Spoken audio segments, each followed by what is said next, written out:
సంవత్సరాల తరబడి ఎన్ని మందులు వాడినా మీ మోకాల నొప్పులు తగ్గట్లేదా? ప్రాణ పెయిన్ క్లినిక్ లో అత్యాధునిక చికిత్స. తిరుపతి జిల్లాలో బయటపడ్డ నాటు బాంబులు 26 నాటు బాంబులను స్వాధీనం చేసుకున్న పోలీసులు. అడవి పందుల కోసమే అంటున్న నిందితులు. పలు కోణాల్లో దర్యాప్తు చేస్తున్న స్థానిక పోలీసులు. తిరుపతి జిల్లా చంద్రగిరి నియోజకవర్గం పాకాల మండలం మణిపిరెడ్డిపల్లిలో నాటు బాంబులు బయటపడడం సంచలనంగా మారింది.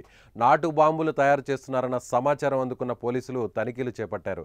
విద్యుత్ సబ్స్టేషన్ పక్కన ఓ ఇంటిలో 26 నాటు బాంబులను పోలీసులు గుర్తించారు. వెంటనే వాటిని స్వాధీనం చేసుకున్నారు. నిందితులైన బాబు, గజేంద్రలను పోలీసులు అదుపులోకి తీసుకున్నారు.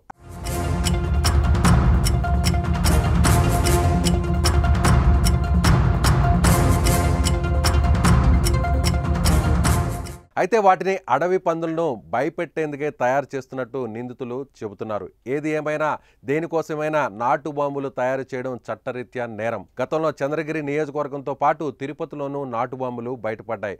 పాకాల పోలీసులు కేసు నమోదు చేసి దర్యాప్తు చేస్తున్నారు.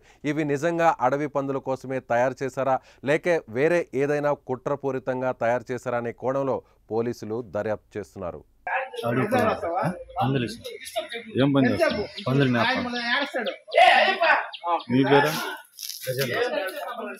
మీ నాయన పేరా? వరదరాజు. ఏ ఊరు? మణిపిరెడ్డి. దేనికి తీసుకొచ్చారా? అడిగి పండు. మీరేం పని చేస్తారా? మేము పందులు వేస్తాం. పందులు వేస్తారా? ఎక్కడ? గేట్ కానీ. ఎన్ని ఉన్నాయి భూములు? బాంబులు ఏడవి? బాగుంది. మీరే చెప్తారా? ఏడా?